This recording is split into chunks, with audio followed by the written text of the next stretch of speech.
নমস্কাৰ বন্ধু বান্ধৱীসকল, আজি মোৰ ভিডিঅ'টো এনেকুৱা নহয় যে আজি মই ভিডিঅ' বনাব লগাৰ কোনো কাৰণ নাই।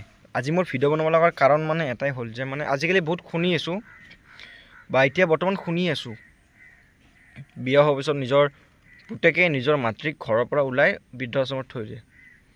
আৰু এইটো দৰকাৰ, কিহৰ দৰকাৰ? মোক লাগে এইটো দৰকাৰটো কিহৰ? নিজৰ মা বাপেকক, নিজৰ জন্ম দিয়া নিজৰ মা বাপেকক কেনেকৈ বৃদ্ধাশ্ৰমত থৈ আহিব পাৰে নিজৰ পত্নীৰ কথা শুনি?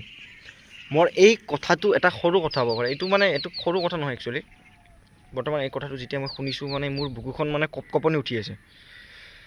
যাতে এনেকুৱা কাৰো লগত নহওক, কাৰো মা বাপেকৰ লগত নহওক। কাৰণ বহুত আজিকালি ফেচবুকত ভিডিঅ' চাই থাকোঁ, বহুতো মানুহৰ লগত এনেকুৱাই ৰাস্তাত পৰি থাকে, খাব একো নাথাকে, না কাপোৰখন আনকি ভালকৈ থাকে, বেলেগ মানুহ আন কাৰোবাৰ আহি কাৰণে কাপোৰখন দিয়ে। মোৰ ক'বলগীয়া কথা এইটোৱেই, বেলেগ একো ক'বলগীয়া নাই।